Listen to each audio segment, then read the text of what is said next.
Saludos dominicanos en todo el territorio de la República. Hoy miércoles 12 de octubre del año 2011 le traemos otra edición de Agenda Nacional que le llega de lunes a viernes de 1 a 1:30 pasado meridiano por Teleimpacto, canal 22 del Telecable Nacional, 52 del Cable Aster, 22 de Win Telecom y 52 de Éxito Visión. Les habla Leopoldo Espaillat Danita.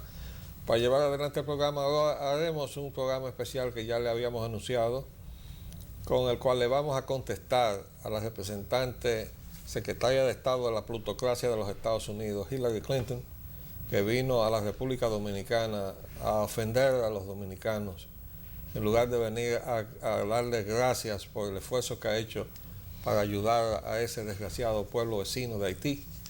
Y para ello hemos traído a dos de las participantes en un programa desconocido, porque ellos no han estado buscando ni prensa ni pantalla, aunque entre ellos está mi hija mayor, y en una oportunidad junto con uno de los visitantes extranjeros españoles, pues estuvieron explicando el esfuerzo que se venía haciendo.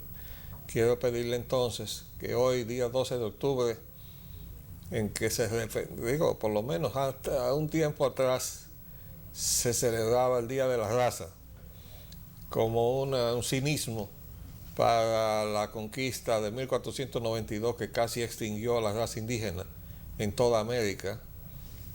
Sin embargo, ya el programa de España tiene otro matiz.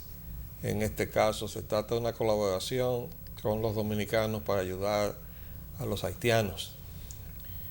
Esto es un programa que yo le voy a pedir entonces a mi hija, que está a mi derecha, que le explique a ustedes los dominicanos, aquellos que no estuvieron presentes en la ocasión anterior, y que presenta a nuestra invitada que queda a mi izquierda, Tijilde Serrata, bueno, de Salud Mental y del equipo de UNIBE también. Bueno, explica primero que el equipo, ¿quiénes lo integran?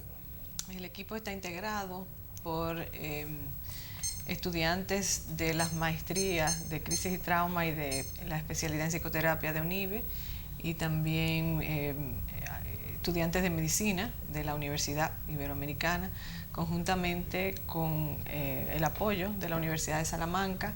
Estuvimos un año en un programa ayudando a los campamentos de refugiados haitianos. Entonces, cuando se nos terminó los fondos que teníamos, hemos seguido vamos a decir, buscando fondos de otra manera, porque teníamos unos fondos asignados de la Universidad de Salamanca y UNIBE nos apoyaba siempre también.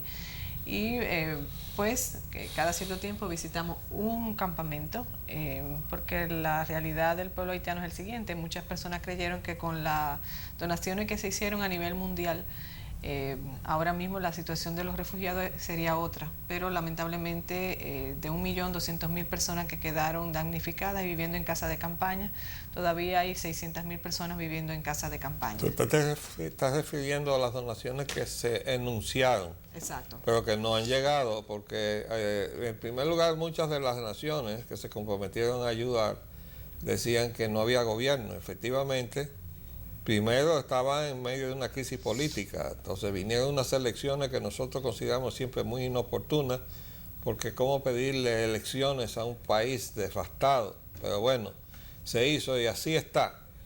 Escogieron a un candidato que era bailarín. Yo espero que baile bien en las funciones de primer magistrado de ese desgraciado país. El problema de eso es que las elecciones pasaron hace 4 meses y hace una semana o 2 semanas fue que se nombró un primer ministro, porque como ellos siguen la legislación francesa, hasta que no hubiese un primer ministro no había gobierno.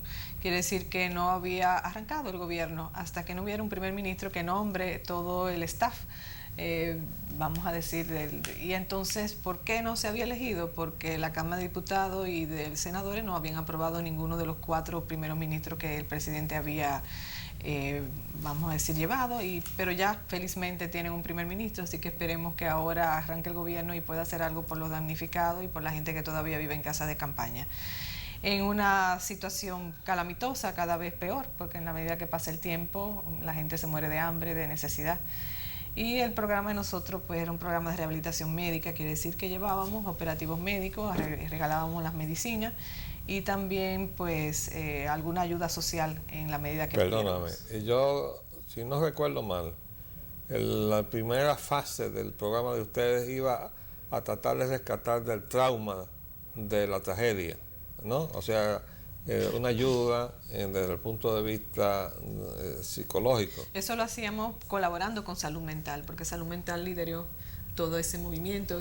Tigilde forma parte de Salud Mental y siempre ha estado. Okay. Cada vez que hay una situación de crisis masiva, Tigilde es de la que siempre está. Pero el personal que vino de Salamanca también era psicólogo. Exactamente, psicólogos y también médicos. Y entonces, pero vino en la segunda visita el médico. Exacto. Cuando ustedes detectaron que había una necesidad de apoyo en el rescate de personas que todavía estaban lesionadas y ya no habían recibido atención. Exactamente. Entonces estábamos dando atención médica, regalando medicina, pero había también, como tú dices, esa parte de que trabajamos primero con Salud Mental, claro, por varios meses, apoyando ese esfuerzo que hizo el doctor Mieses. Entonces, pues, vamos a decir, ayudando en la parte de todo el que estaba traumatizado por la tragedia ¿Y cuál es la evaluación que ustedes han logrado hacerse de la ayuda que ha llegado a Haití con relación a la proporción de la tragedia?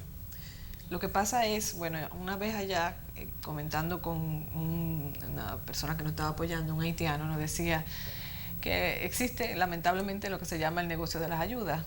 Sabemos que hay ONG serias que trabajan muy bien y sus recursos llegan a los necesitados, pero hay otra ONG que no. Por ejemplo, en el campamento donde nosotros hemos trabajado, lo que nos decían es, no sé si te acuerdas, Tigilde, que muchas ONG fueron, se tiraron fotos con los damnificados, ofrecieron y nunca más volvieron. Quiere decir que ese campamento, cuando nosotros llegamos, el primer operativo médico que se hizo en julio, a 7 meses de la tragedia, fue el nuestro. De ahí en adelante nosotros hemos estado yendo cada cierto tiempo y ellos nunca han recibido operativo médico de ninguna ONG, pero sin embargo sí se han ido a tirar muchas fotos la gente allá con ellos. O sea que esa situación implica que se han dado dinero, pero ese dinero se va en lo que le llaman el negocio de las ayudas. Hay que pagar un local, hay que pagarle sueldo a la gente que trabaja en la ONG, hay que pagar todos los gastos que implica tener, por ejemplo, la ONG, y lo que queda es muy poco para llegar a los necesitados. Pero perdona que te interrumpa, yo recuerdo en los primeros días de la tragedia de que estaban presentes allí gente de CNN, entre ellos Sanjay Gupta, y él dijo por la televisión norteamericana que había problemas en la entrega de la ayuda, la escasa ayuda que estaba llegando, que la llevaban los militares, porque allá llegó primero un contingente militar, y entonces la ayuda llegaba a través de esos militares, y él se quejaba a través de la televisión de los problemas que había, que él mismo tenía que ir a tratar de sacar las medicinas del aeropuerto. O sea que desde el principio ha estado aquello en una forma problemática. Ahora yo recuerdo que ustedes trajeron un cirujano también, ¿no? De España. Sí. Bueno, ¿llegó a operar en Haití? No llegó a operar. No había condiciones, pero sí nos auxilió muchísimo, nos ayudó en los operativos médicos que se hicieron mientras él estuvo aquí. Pero llegó a operar sí del lado dominicano, ¿no? No, tampoco, no pudo. No pudo. No había recursos. No, Recuerdo que no había ni luz. No había luz, no había planta eléctrica, no había bisturí eléctrico y se corría el riesgo. Él decía que no iba a operar de esa manera, que él había venido a salvar vidas, no a matar gente. Así es. Bueno, pues entonces yo quisiera que tu invitada nos explicara un poco de la situación que ustedes han vivido allí, ¿no? De los operativos médicos, tú que has coordinado eso. Bueno, dentro de lo que han sido los operativos médicos y psicológicos, usted hablaba de las intervenciones psicológicas para tratar la prevención del estrés postraumático. El Ministerio de Salud, a través del programa de salud mental, inicia desde el segundo día de la tragedia. Luego Vanessa Espaillat se acerca, entonces se integra la Universidad UNIBE y la USAL de España. A eso fue que se refirió Hillary Clinton cuando dijo que maltratamos a los haitianos. Bueno, parece ser que tiene una visión muy de ella y que nosotros estamos haciendo un trabajo interesante y satisfactorio. Entonces nosotros integramos no solamente el personal de salud mental del ministerio, sino también voluntarios. En esos primeros días, pues, se organizaron tanto el Colegio Dominicano de Psicólogos, organizaciones no gubernamentales que se pusieron a la orden y se trabajó en algunos otros campamentos, no específicamente en el que nosotros tomamos y que le hemos estado dando seguimiento. Se ha trabajado en varios campamentos, se ha hecho un trabajo. ¿Y qué reacción ustedes encontraron como dominicanos al llegar a esos campamentos? Porque siempre se ha dicho que hay una mala sangre entre haitianos y dominicanos. Es interesante, pero muchos de los haitianos que estaban heridos, por ejemplo, en los hospitales de Jimaní, donde estaba el Melenciano y el Buen Samaritano en ese momento funcionando, ellos le decían a los estudiantes de nosotros de psicología que iban a abordarlo con las dificultades de idioma, siempre llevábamos traductores para poder darle tranquilidad y que ellos pudieran comunicarse con los médicos. Y ellos nos decían, nosotros creíamos que los dominicanos eran malos, pero no es así. Iremos a nuestro país a decir que es todo lo contrario. Inclusive la primera misa que se hizo en Font Parisien, es el campamento haitiano de refugiados que queda más cerca de la frontera. Ahí habían varios colegas de nosotros y nos dijeron que la primera misa se la dedicaron a los dominicanos. Y fue hecha en los dos idiomas, en creol y en español. Y de alguna forma, pues, después de la tragedia, la percepción de dominicanos y haitianos ha cambiado, porque inclusive los médicos y enfermeras que tuvieron semanas sin dormir trabajando para ayudar a todos los heridos que vinieron y se le abrió las puertas de todos los hospitales de República Dominicana. De alguna forma, pues ellos mismos decían que habían cambiado su percepción de la vida, viendo a toda esta tragedia, personas que perdieron todo, donde se igualó ahí todo el mundo, porque una tragedia como esa tú que encontrabas en un hospital público desde personas de clase media profesional a personas muy pobres y personas hasta ricas. O sea que de alguna forma estaban heridos, fueron sacados de los escombros y ahí la tragedia nos iguala a todos. Entonces todos, tanto dominicanos como haitianos que tuvimos de cerca en esa situación, la percepción ha cambiado y es totalmente diferente a lo que había antes. No solamente a lo largo, o sea, al año y tanto de la tragedia, sino en el momento de la tragedia, la reacción de los afectados, como dice Vanessa, que eran trasladados en diferentes medios de transporte, eran trasladados desde Haití hacia Jimaní, que era la provincia más cercana por la vía, que eran atendidos por los dominicanos, tenían un grado de satisfacción muy alto y compartían con nosotros lo que era el cambio en ese momento que le producía por las atenciones que recibían de los dominicanos. Y la Iglesia Dominicana jugó un papel muy importante porque cuando se le abrió las puertas de los hospitales aquí, pero ya ellos llegaban a ser pacientes ambulatorios y tenían que salir de los hospitales, ellos no tenían dónde estar.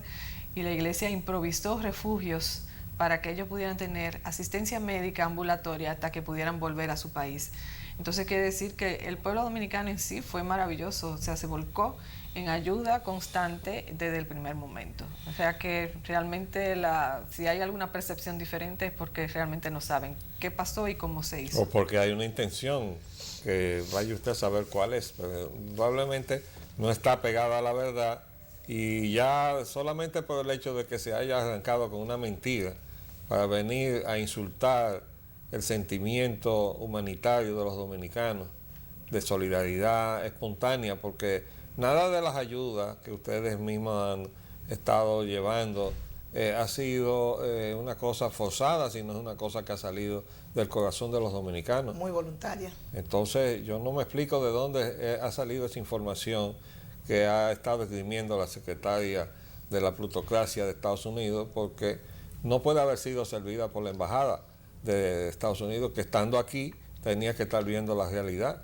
De manera que yo les voy a decir lo siguiente, este programa yo lo voy a grabar y le voy a enviar una copia al embajador que está ahora en el territorio dominicano para que lo haga llegar al Departamento de Estado, que con la capacidad que tienen ahora de manejarse con el castellano, creo que tenemos ahora un embajador que domina muy bien el idioma. Y allá también en el Departamento de Estado hay funcionarios que son latinoamericanos, de manera que le harán llegar a la secretaria Hillary Clinton la realidad de lo que han hecho los dominicanos, que no han hecho otros para ayudar a los haitianos. Pero ¿cuál es la situación actual? Yo creo que ustedes trajeron algunas fotos, ¿verdad? Sí. Vamos a esperar unos minutos el próximo segmento. Y para redondear ya, yo creo que ustedes han podido palpar mejor que nadie, porque han estado yendo allí, que aunque haya habido, y creo que sí, que lo ha habido, gente que ha estado atizando un sentimiento de contradicción con los dominicanos, entre los haitianos, esta espontaneidad de la ayuda ha servido para conjugar eso. Vamos a hacer un paréntesis y volvemos enseguida.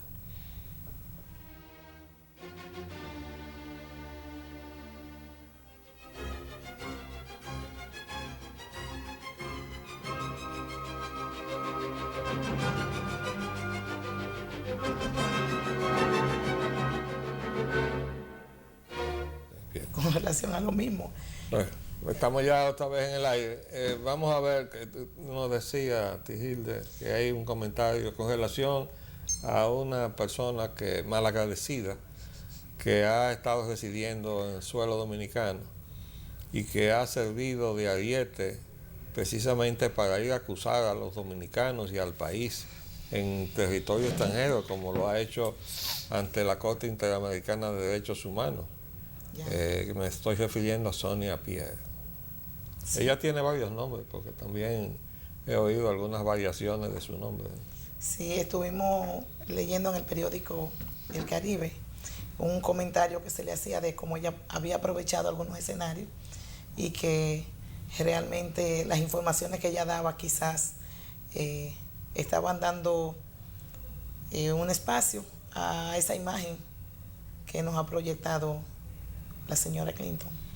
Bueno, es que yo quiero decir que tenemos definitivamente gente en Haití, como es el caso de Jean-Bertrand Aristide, que ha hecho carrera política asusando a los haitianos contra los dominicanos, diciéndole como que la desgracia en que ellos viven, que es consecuencia precisamente de ese liderazgo que encabeza en lo negativo Jean-Bertrand Aristide, pues no es culpa de nosotros. Bueno, yo no me explico cómo puede ser culpa de los dominicanos. Nosotros nunca hemos invadido Haití, nunca hemos atropellado a los haitianos en su territorio. Tenemos haitianos que han venido a vivir a la República Dominicana atropellando nuestra frontera y nuestra soberanía. Desde luego, por culpa de nosotros los dominicanos, porque esta es la hora que no sabemos cuántos haitianos en condición de ilegalidad hay en el territorio, a pesar de que se hizo un censo a principio de año. Hay una situación, o sea, hay una política migratoria deficiente de ambas partes, y también las personas que emigran aquí viven porque viven en una extrema pobreza. Quiere decir que insertarse aquí a nuestro país implica insertarse en la pirámide social en lo más bajo.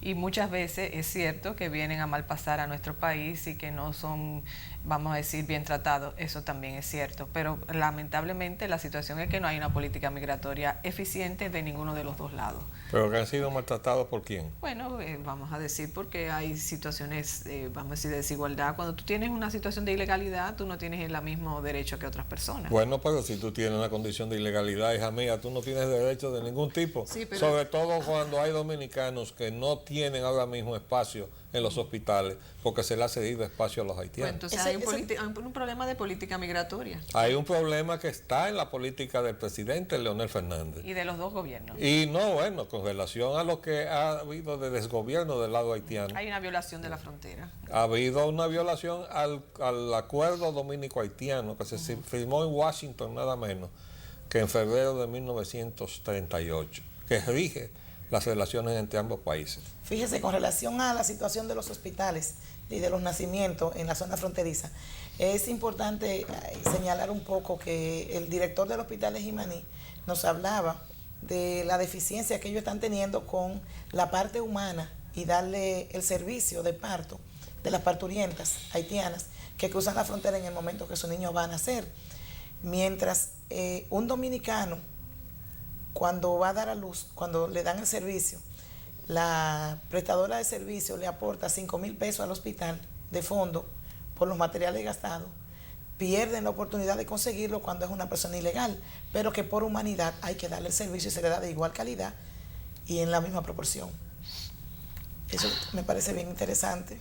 Bueno, no, yo he visto declaraciones de las autoridades de salud diciendo que una proporción muy alta de su presupuesto se va a dar atención precisamente a los ilegales como quiera, de los haitianos porque no les niegan el servicio. Entonces, quisiera que pasáramos a ver algunas imágenes. Este es el campamento donde estamos trabajando en Croix de Bouquet. En ese lugar que se ve ahí, esa carpa, era donde se estaba haciendo el operativo médico. Ahí se está bajando las donaciones que se llevaron. Se llevaron medicinas y alimentos. Y esas son las carpas en donde ellos viven en Sí, este momento. Ellos viven en esa casa de campaña. Eso no son carpas de hospital, son No. carpas de vivienda. Casa de campaña, ellos viven ahí. Pero digo, para ellos vivir. Exactamente. Ellos viven ahí. En esa casa de campaña tienen el tiempo casi después del sismo, 1 año, 8 meses después del sismo, tienen viviendo en esas casas de campaña. En ese campamento solamente hay 4.000 personas viviendo en casa de campaña. Nosotros vimos niños desnutridos, hay muerte infantil por desnutrición, por hambre. Fracturas no manejadas a tiempo. Han muerto por fracturas no manejadas a tiempo. Y nosotros vimos pacientes con fracturas no manejadas a tiempo que tienen una consecuencia ya muy progresiva. Bueno, y entonces, ¿han oído ustedes que haya algún programa para rescatar a esa gente de la condición en que están viviendo? Si ha escuchado en las visitas que ustedes han hecho alguna... Bueno, ellos lo que nos dicen es que están totalmente abandonados, que ellos no han podido acceder a los organismos estatales para buscar ayuda y ellos están muriéndose de hambre poco a poco, haciendo lo que pueden. Obviamente, de 1.200.000 personas que vivían en casa de campaña al inicio de la tragedia, ya la mitad se ha podido vamos a decir, buscar otra alternativa con familiares, con amigos que le han dado albergue, pero la mitad sigue viviendo en casa de campaña. Lo que esperamos es que ahora que hay un primer ministro en Haití, las ayudas se descongelen y realmente puedan ir, porque esto es un problema, vamos a decir, estatal, que puedan ir al rescate de esta gente y darle calidad de vida. Bueno, la situación de Haití es muy compleja porque antes del sismo ya se trataba de un pueblo que había perdido el rumbo, en gran medida siguiendo el patrón latinoamericano, guardando las distancias, porque se ha dicho siempre que Haití es el pueblo más pobre de América. Yo siempre he corregido eso y digo que los haitianos son el pueblo más pobre de América.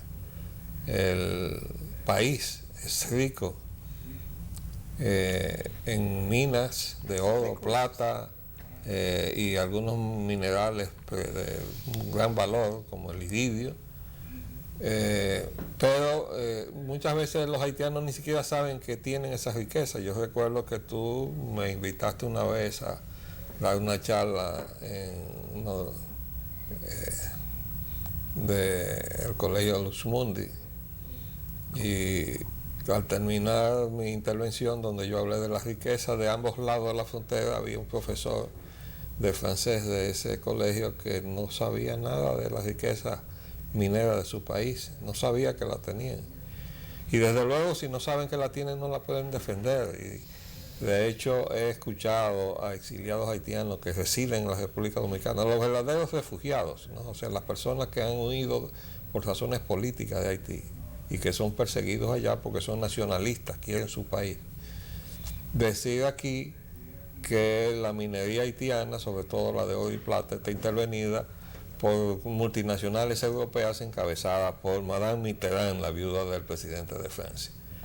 Entonces, con un cuadro así, realmente se necesita que haya una reorganización que llegue hasta las propias raíces de lo que llamamos democracia. Es decir, que las necesidades de ese pueblo, hambriento y casi sin esperanza, que su única esperanza es coger para la República Dominicana, se pueda volcar en construir su país.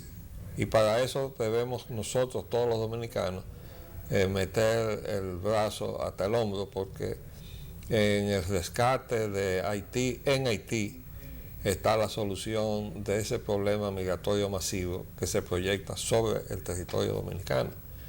Y hay recursos, allá hay riqueza. Por ejemplo, yo he dicho en más de una oportunidad, y lo he hecho de manera pública y a través de autoridades de la Universidad Autónoma de Santo Domingo, donde yo sirvo como profesor investigador, que deberíamos mandar una misión agrícola con asesoría de las que tenemos acá, de China o de Taiwán, para que enseñen a los haitianos a cultivar enladera, que es una disciplina ya cultural en el lejano oriente, en todos esos territorios donde hay lomas.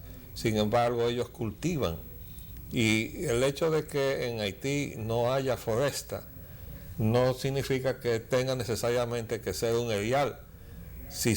Y además llueve allá, cuando llueve aquí, también llueve allá.